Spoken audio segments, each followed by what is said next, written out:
Hello everyone.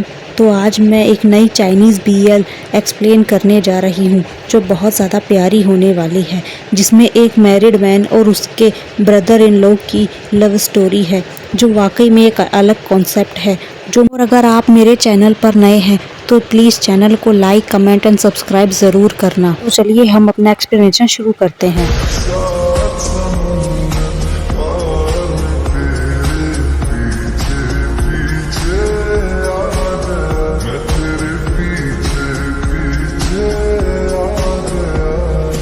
कहानी की शुरुआत में 1992 का सीन दिखाया जाता है, जिसमें हमारा बॉटम लीड लू फान, इसका नाम मैं लू फान ही बोलूँगी, फान अपने आप से बात करते हुए कहता है कि मैंने सोचा था कि मैं हमेशा उसे कंधे से कंधे मिलाकर चलूँगा, लेकिन इस दुनिया में कुछ लोग हमेशा टॉप पर होते हैं और कुछ बॉटम पर होते हैं।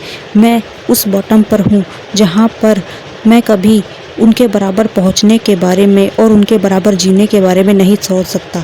तभी वो किंग से बोलते हुए कहता है, हाँ, इसका नाम लू किंग है और मैं इसे किंग ही बुलाने वाली हूँ। हमने बहुत दिनों से एक दूसरे को नहीं देखा है और क्या आपने खाना खा लिया है भाई? तभी किंग जवाब देता है, नहीं, अभी नहीं।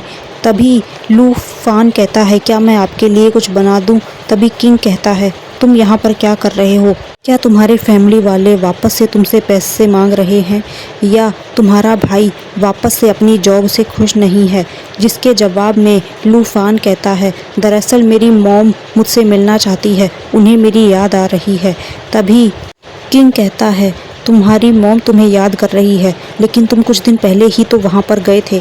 तभी लू फान कहता है, हाँ, लेकिन मेरी मॉम मुझसे मिलने यहाँ आना चाहती है, लेकिन अगर आप उन्हें कॉल करके मना कर दोगे तो वो यहाँ पर नहीं आएगी। जवाब में किंग कहता है, अगर वो यहाँ पर आना चाहती है तो उन्हें आ जाने दो। लू फान कहता है कि वो लू जिन से मिलना चाहती है। तभी किंग कहता है, हाँ, तो उन्हें आ जाने दो। लू वापस से पूछता है, क्या आप सच में खाना नहीं खाएंगे? क्या मैं आपके लिए खाना बना दूं? जवाब में किंग कहता है, नहीं, मुझे उसकी ज़रूरत नहीं है, तुम जाओ यहाँ से। उनकी बात सुनकर लू फान जाने के लिए मुड़ता है, लेकिन अचानक से उसे न जाने क्या इच्छा होती है या फिर उसका मन नहीं करता इस वक्त किंग को छोड़कर जाने का। तो वो जाने से पहले वहीं पर अपनी पैंट उतारकर खड़ा हो जाता है, जैसे वो किंग के सामने सरेंडर कर रहा हो कि वो उसे उससे दूर जाने के लिए ना कहे। लेकिन उसने ऐसा क्यों किया, ये जानने के लिए हमें कहानी में थोड़ा पीछे जाना पड़ेगा। कहानी दिखाते हैं 1990 से। ये वो साल है जब लू फान की शादी की बहन लू जिन से हुई थी, जिसके बारे में हमें बताया जाता है जब लू फान की मॉम उससे कह रही होती है, ज़िंदगी हमेशा एक जैसी नहीं होती, कभी अच्छी होती है तो कभी बुरी होती है, लेकिन तुम्हें मौका मिला है इसे अच्छी बनाने का। लू बेई फैमिली मतलब किंग की फैमिली शहर की सबसे बड़ी फैमिली में से एक मानी जाती है। तुम उनके घर पैसों के लिए शादी कर रहे हो, जिससे तुम्हारे परिवार को बहुत ज़्यादा सपोर्ट मिलेगा, तुम्हारे बड़े भाई को बहुत अच्छी नौकरी मिलेगी और तुम्हारे छोटे भाई बहनों की परवरिश और ज़िंदगी अच्छी बनाने के लिए हमें उन पैसों की ज़रूरत पड़ेगी, तुम ये शादी कर लो। ये सब सोचते हुए लू फान अपने कमरे में जाने के लिए चाबी निकालता है और जैसे ही वो अपने कमरे में एंटर करता है तभी वो बेड पर सो जाता है, लेकिन उसकी वाइफ उसे गुस्से से नीचे धक्का मारकर गिरा देती है और डांटती हुई बोलती है, तुम्हारी मुझसे शादी हो गई, इसका मतलब ये नहीं है कि तुम मेरे साथ बेड पर सो सको। तभी हमारा लू फैन कहता है, मेरा वो मतलब नहीं था, मैं माफ़ी चाहता हूँ, मैं काउच पर सो जाऊँगा। तभी उसकी वाइफ जिन उसे डांट मारती हुई कहती है कि दफ़ा हो जाओ यहाँ से, और वो उसे कमरे से बाहर निकाल देती है। बेचारा हमारा लू फान चुपचाप कमरे से बाहर निकल जाता है और चारों तरफ बस देखता रहता है, उसे समझ नहीं आ रहा होता कि वो कहाँ जाए। तभी उसके कानों में उसके माँ बाप की आवाज़ जाती है जो एक कमरे में खड़े होकर लड़ रहे होते हैं, जहाँ उसकी माँ कहती है कि लू फान उस घर में रिश्ता करके खुश रहेगा, बंद नहीं है, जाकर बंद करो। तभी लू फैन अपने आप को छुपा लेता है और उसके पापा दरवाज़ा बंद कर देते हैं और वो दोनों आपस में इसी बात को लेकर झगड़ने लगते हैं। तभी हम देखते हैं कि लू फान बाहर खड़े होकर उनकी बातें सुनकर परेशान हो रहा। बुरा लगता है मुझे उस बच्चे के लिए।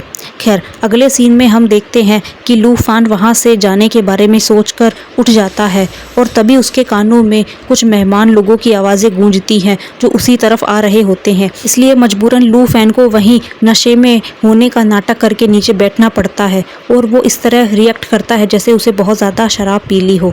तभी वो मेहमान लोग आकर उसे टीज़ करते हुए कहते हैं, ये तो ग्रूम है ना, फिर ये यहाँ पर क्या कर रहा है? इसे तो ब्राइड के पास होना चाहिए। क्या इसकी ब्राइड को इसकी बिल्कुल चिंता नहीं है कि उसका दूल्हा बाहर की तरफ बैठा है? क्या वो इसका इंतज़ार नहीं कर रही है? सारे रिश्तेदार आपस में इसी तरह बात करके लू फान को उसके कमरे तक छोड़ने जाने के लिए कह रहे होते हैं और कहते हैं कि शादी कोई पिकनिक नहीं है, अपने कमरे में चलो। वो उसे ज़बरदस्ती लेकर जाने वाले होते हैं। तभी लू फैन और ज़्यादा नशे में होने का ड्रामा करता है और इस तरह रिएक्ट करता है जैसे कि वो अपने कमरे में जाने लायक हालत में ना हो। बेचारा कैसे जाएगा अपने कमरे में? वहाँ से इसकी ब्राइड ने इसे धक्के मारकर जो निकाल दिया। खैर, अगले सीन में हम देखते हैं कि रिश्तेदार उसे टीज़ करते हुए और मजाक करते हुए उसके कमरे तक ले जाने की कोशिश करते हैं, लेकिन लू फान मजबूरी में और नशे में होने का नाटक करता है जिससे कि वो लोग उसे छोड़कर चले जाएं, लेकिन वो रिश्तेदार नहीं मानते। तभी हम देखते हैं कि वहाँ पर किंग आ जाता है। किंग को देखते ही लू फान उसके सामने भी नशे में होने का नाटक करता है और बेहोश होते हुए उसी के सीने पर लगकर बेहोश हो जाता है। ये सब देखकर किंग समझ जाता है कि लू फान इस टाइम सिर्फ नाटक कर रहा है, इसलिए वो लू फान को लेकर अपने साथ अपने कमरे में आ जाता है और उन रिश्तेदारों से कहता है कि आगे वो लू फान को खुद संभाल लेगा। आगे हम देखते हैं कि किंग लू फान को लाकर अपने कमरे में लेटा देता है और उसकी तरफ देखते हुए कहता है, अब ये एक्टिंग करना बंद करो। किंग की बात सुनकर लू फैन एम्बेरसमेंट के साथ खड़ा होता है और कहता है, आपने मुझे पकड़ लिया भाई। उसकी बात सुनकर किंग कुछ नहीं कहता और कहता है, तुम वहाँ क्या कर रहे थे? अपने कमरे में क्यों नहीं गए? लेकिन इस पर लू फान कोई जवाब नहीं देता और किंग समझ जाता है कि ज़रूर उसकी बहन ने ही उसे नहीं आने दिया होगा। तभी वो वापस से कहता है, जाकर शावर ले लो, तुम यहाँ सो सकते हो। उसकी बात सुनकर लू फैन खड़ा होता है और शावर लेने के लिए चला जाता है। तभी वो देखता है कि वहाँ पर एक मॉड्यूलर बाथरूम होता है जो लू फान को बिल्कुल इस्तेमाल नहीं करना आता। वहाँ रखी हर चीज़ लू फान के लिए नई होती है। लू फान बड़ी ही मासूमियत से उन सब चीज़ों को छूकर देखता है जो चीज़ें उसने आज से पहले कभी नहीं देखी थी और उसके बाद वो सिर्फ अपने पैर धोकर वापस आ जाता है।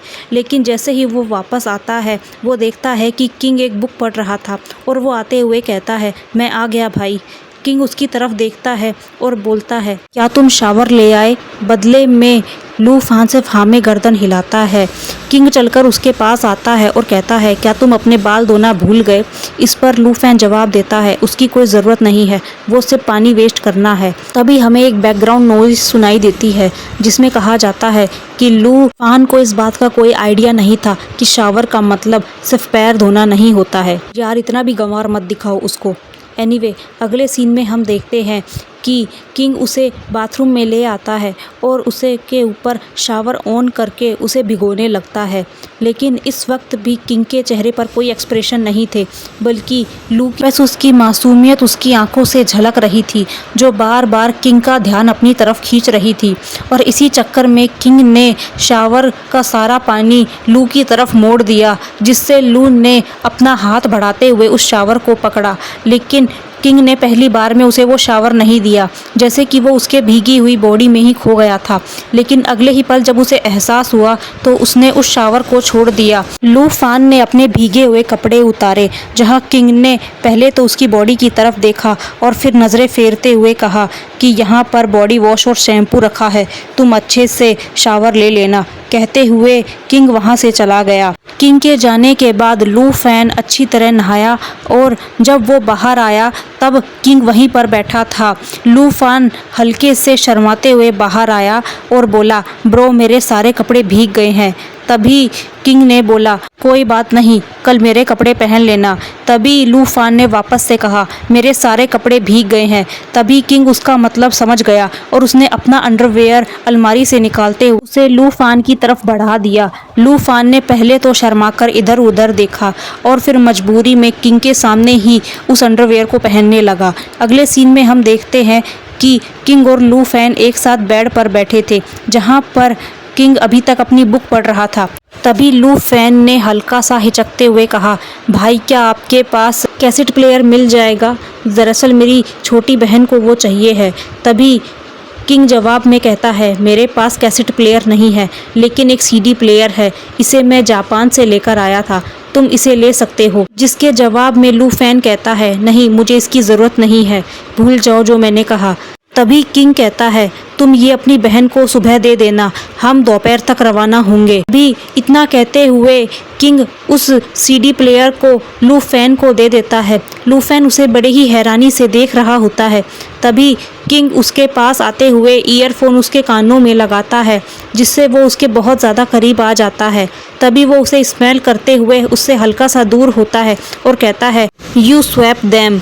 लू फैन उसकी बातों का मतलब नहीं समझ पाता। तभी किंग अपनी बातों को समझाते हुए कहता है, लगता है तुमने बॉडी वॉश और शैम्पू मिक्स करके लगा लिया। जिसकी बात सुनकर लू फैन कुछ नहीं कहता है, बस चुप रह जाता है और उसका दिया हुआ सीडी प्लेयर अपने सीने से लगाकर सो जाता है। अगले सीन में हम देखते हैं कि सुबह हो जाती है और बेई परिवार वापस से शहर के लिए रवाना हो जाने वाला होता है। उसी वक्त लू फैन की माँ बेई परिवार के मुखिया से कह रही होती है, मिस्टर बेई मेरे बेटे का ध्यान रखना, वो बहुत ज़्यादा अच्छे बर्ताव का है, साथ ही वो बहुत ज़्यादा इनोसेंट भी है। जिसके जवाब में अंकल बेई कहते हैं कि मैं आपके बेटे का अच्छे से ख्याल रखूँगा और उसे किसी चीज़ की कमी नहीं होने दूंगा। तभी लू फैन के पापा कहते हैं कि वहाँ जाने के बाद हमें कॉल कर लेना। तभी लू फैन अपनी छोटी बहन की तरफ देखता है और उससे उस सीडी प्लेयर के बारे में पूछता है जो उसने उसे सुबह दिया था। जवाब में उसकी छोटी बहन कहती है कि वो टूट गया। जिसका जवाब सुनकर लू फैन उस पर हल्का सा गुस्सा करता है और बोलता है, तुम ऐसा कैसे कर सकती हो? वो ब्रदर किंग का सीडी प्लेयर था जो वो जापान से लेकर आए थे, वो बहुत महंगा था। तभी बहन जवाब में कहती है कि वो पहले से ही टूटा हुआ था। तभी लू फैन वापस से कहता है, वो कहाँ पर है, लाओ मुझे लाकर दो, मैं उसे सही करा लूँगा। तभी सिस्टर जवाब में कहती है, उसे तो मैंने गुमा दिया। उसकी बातें सुनकर लू फैन उसको डांटने लगता है और कहता है कि अब मुझे भाई को वो सीडी प्लेयर ख़रीद कर देना पड़ेगा। जिसकी बात सुनकर उसकी वाइफ मतलब किंग की बहन उस पर हंसने लगती है और कहती है कि तुम मेरे भाई के सीडी प्लेयर की कीमत चुकाओगे, ज़रा अपना मुंह देखो। तुम्हें क्या लगता है कि तुम्हारा बेटा इतना ज़्यादा वैल्यूएबल है? जिस परिवार ने अपने बेटे को सिर्फ 2000 रुपये में बेच दिया, जबकि मेरे भाई का जो सीडी प्लेयर था वो 3000 रुपये का उसके बर्थडे पर गिफ्ट किया था।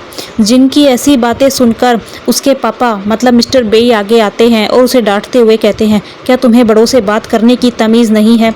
वहीं दूसरी तरफ उसकी ऐसी बातें सुनकर लू की माँ उस अपनी बेटी को मारने लग जाती है और उसे उसकी गलती के लिए ताने देने लगती है। उनका ये झगड़ा देखकर किंग कहता है कि वो इतना भी कॉस्टली नहीं था, मैं उसे वैसे भी कभी ना कभी खो ही देता, इसलिए उसके बारे में चिंता करने की ज़रूरत नहीं है, मैं नया खरीद लूँगा। वैसे भी अब लू फैन मेरा ब्रदर इन लॉ है, हम एक फैमिली हैं, इसलिए उस बारे में चिंता करने की ज़रूरत नहीं है। आगे हम देखते हैं कि लू फैन की विदाई का वक्त आ जाता है, जहां वो अपने परिवार वालों के सामने खड़ा होकर इमोशनल हो रहा होता है। जहां लू फैन बोलता है, मॉम डैड अब मैं चलता हूं। बदले में मॉम उसे कहती है, अपना ध्यान रखना, जिसमें लू फैन हामी गर्दन हिला देता है। तभी हम वहां पर देखते हैं कि लू फैन की विदाई हो रही होती है। तभी पीछे से वो अपनी माँ की आवाज़ सुनता है जो उसे रुकने के लिए कह रही थी। लू फैन अपनी वाइफ को गाड़ी रोकने के लिए कहता है और उतरकर अपनी माँ के पास जाता है, जहाँ माँ उसे कुछ पैसे देती हुई कहती है, तुम ये पैसे अपने पास रखो, अगर बेई फैमिली तुम्हें टॉर्चर करे या तुम्हारा अपमान करे तो ये पैसे तुम्हारे काम आएंगे। अपनी मॉम की बात सुनकर लू फैन कहता है, आप मेरी चिंता मत करिए मॉम, मैं उन सब से डील कर लूँगा और ये पैसे आप अपने पास रखिए, ये आपके काम आएंगे।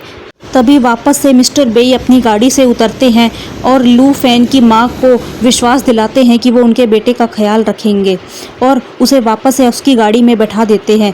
यहाँ उसकी वाइफ गाड़ी को ड्राइव करती हुई बोलती है, तुम तो इस तरह रो रहे हो जैसे तुम एक लड़की हो। तभी हम देखते हैं कि लू फैन को रोता हुआ देखकर किंग के चेहरे पर कोई एक्सप्रेशन तो नहीं आता, लेकिन फिर भी वो उसे अपने आंसू पोंछने के लिए अपना रुमाल दे देता है। ये सीन वाकई में यार बहुत ज़्यादा क्यूट था।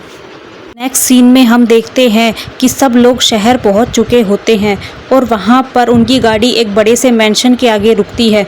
लू फैन अपनी कार से बाहर निकलता है और एक नज़र भरकर उस घर की तरफ देखता है, क्योंकि उसने इतना बड़ा घर और इतना बड़ा शहर आज से पहले कभी नहीं देखा था। उसने इसी जगह के बारे में कभी सोचा भी नहीं था। तभी हम देखते हैं कि जैसे ही लू फैन अंदर जाता है तभी उसका सामना एक नौकरानी के साथ होता है जो उसे अच्छे से ट्रीट करती है। साथ ही लू फैन भी उन्हें सिर झुकाकर ग्रीट करता है। तभी वो सर्वेंट कहती है कि मैं बेई हाउस चलाती हूँ और तुम मुझे आंटी लिन बुला सकते हो। तुम्हें नर्वस होने की ज़रूरत नहीं है, चलो आराम कर लो, मैं तुम्हें तुम्हारा कमरा दिखा देती हूँ। कहती हुई आंटी लू फैन को ऊपर लेकर चली जाती है जहाँ उसका कमरा था। साथ ही वो उसे घर की बाकी चीज़ें भी समझाती है कि उसे यहाँ किस तरह रहना है। साथ ही आंटी उसे उस घर के नियम और कानून भी बताती है। साथ ही किंग के एरिया की तरफ उसे ले जाती हुई बोलती है कि ये उनका स्टडी रूम है, यहाँ तब तक मत आना जब तक कोई ज़रूरी काम ना हो। इतना कहते हुए वो आंटी लू फैन को उसके कमरे में ले आती है जो एक बहुत छोटा सा कमरा होता है, जिसे देखकर लू फैन कुछ नहीं कहता। तभी आंटी कहती है माफ़ करना, लेकिन तुम्हारा कमरा वाकई में बहुत छोटा है दूसरे कमरों के मुकाबले। तभी लू फैन बड़ी ही मासूमियत से जवाब देता है कि नहीं, ये बहुत अच्छा है, उस घर से तो ये बड़ा है जिससे मैं आया हूँ। तभी आंटी लू फैन को थोड़ी और बातें समझाती है और कहती है कोई भी सवाल मत पूछना जिसकी ज़रूरत ना हो।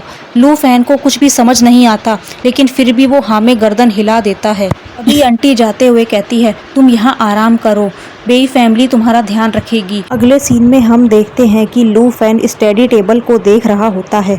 तभी वो बैठकर अपनी मॉम के दिए हुए पैसे भी देखता है और उसे याद आती है उनकी बातें जो उसने उन्हें जाते हुए कही थी। और साथ ही वो पल याद आता है जब वो अपने परिवार को देखकर इमोशनल हो रहा था।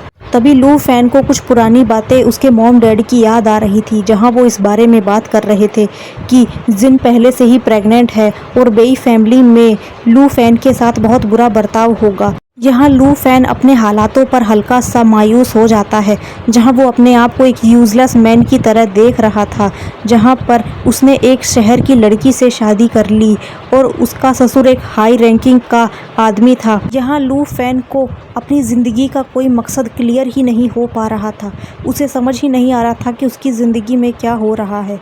तभी हम अगले सीन में देखते हैं कि सुबह हो जाती है, जहाँ पर लू फैन आंटी लिन ब्रेकफास्ट टेबल पर नाश्ता लगाने में मदद कर रहा होता है। तभी वहाँ पर किंग आ जाता है और उसकी तरफ देखते हुए कहता है कि तुम्हें ये सब करने की ज़रूरत नहीं है, तुम अपनी पढ़ाई छोड़कर मेरे लिए खाना क्यों बना रहे हो। तभी लू फैन जवाब देने की कोशिश करता है, लेकिन तभी वहाँ पर उसकी वाइफ मतलब किंग की बहन जिन आ जाती है और वो उसे कहती है कि इसे पढ़ाई करने की और ज़िंदगी में कुछ भी बनने की ज़रूरत ही क्या है। रातों रात इसके हाथों में जैकपॉट लग गया, इसकी शादी एक बहुत रईस औरत से हो गई और इसे ज़िंदगी में क्या चाहिए। अपनी ऐसी बेइज्जती देखने के बाद लू फैन कुछ नहीं कहता। तभी नेक्स्ट सीन में हम देखते हैं कि लू फैन अपने ससुर मिस्टर बेई के सामने बैठा होता है, जहां मिस्टर बेई उसे पढ़ाई करने के लिए कह रहे होते हैं। साथ ही वो उसे समझाते हैं कि उसे कॉलेज के एंट्रेंस एग्ज़ाम की तैयारी करनी चाहिए। तभी लू फैन कहता है कि स्टडी टाइम चाहती है और तब तक तो मैं कुछ काम कर सकता हूँ, इस टाउन में घूम सकता हूँ। उसकी बात सुनकर मिस्टर बेई कहते हैं घूमना फिरना सब अपनी जगह सही है, लेकिन मैंने तुम्हारी मॉम से वादा किया था कि मैं तुम्हारी पढ़ाई पूरी कराऊंगा। जवाब में लू फैन कहता है आपको मेरे लिए परेशान होने की ज़रूरत नहीं है अंकल बेई, मैं आपके लिए कोई भी ट्रबल क्रिएट नहीं करना चाहता हूँ और मैं कॉलेज के एंट्रेंस एग्ज़ाम की तैयारी कैसे करूँ जबकि मैंने खुद बीच में ही स्कूल छोड़ दिया। तभी इस बीच किंग कहता है कि मैं तुम्हें स्कूल की पढ़ाई वापस से पूरी करवाऊंगा, तुम्हें मैं पढ़ाऊंगा। उसकी बातें सुनकर लू फैन बस उसकी तरफ देखने लग जाता है और बस हाँ में गर्दन हिला देता है। तभी किंग कहता है आज से मैं तुम्हारा ट्यूटर बनूंगा और मैं तुम्हें पढ़ाऊंगा। अगले सीन में हम देखते हैं कि लू फैन अपने कमरे में लेटा हुआ सिर्फ किंग के बारे में ही सोच रहा होता है। उसे बार बार किंग की कही बातें ही याद आ रही होती हैं। तभी वहाँ पर किंग ही आ जाता है, जो लू फैन के लिए कपड़े लेकर आया होता है और वो उसे पहनने के लिए कहता है। लू फैन जवाब देता है कि उसे इनकी ज़रूरत नहीं है, उसके पास पहले से ही कपड़े हैं। लेकिन किंग कहता है कि वो उसे पहनकर दिखाए। तभी हम देखते हैं कि किंग के लाए हुए कपड़े लू फैन पहनता है, जहां किंग उसे कपड़ों की फिटिंग चेक करने के लिए कहता है, जहां लू फैन जवाब देता है कि टी शर्ट उसे बिल्कुल सही आ रही है। किंग लू फैन को पैंट भी चेक करने के लिए कहता है।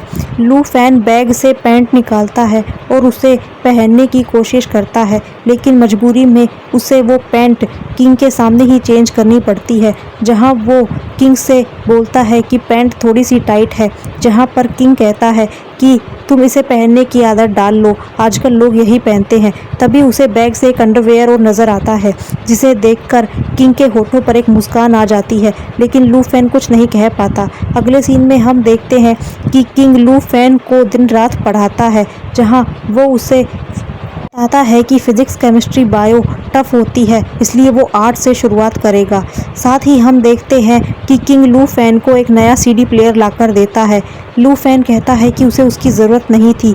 तभी किंग कहता है कि उसकी इंग्लिश इतनी अच्छी नहीं है, इसकी उसे ज़रूरत पड़ेगी। लू फैन मना करता है, लेकिन किंग ज़बरदस्ती वो सीडी प्लेयर लू फैन को देकर चला जाता है। और यहीं पर हमारा ये प्यारा सा एपिसोड ख़त्म हो जाता है। तो मिलते हैं नेक्स्ट एपिसोड में, तब तक चैनल को सब्सक्राइब करना बिल्कुल ना भूलें।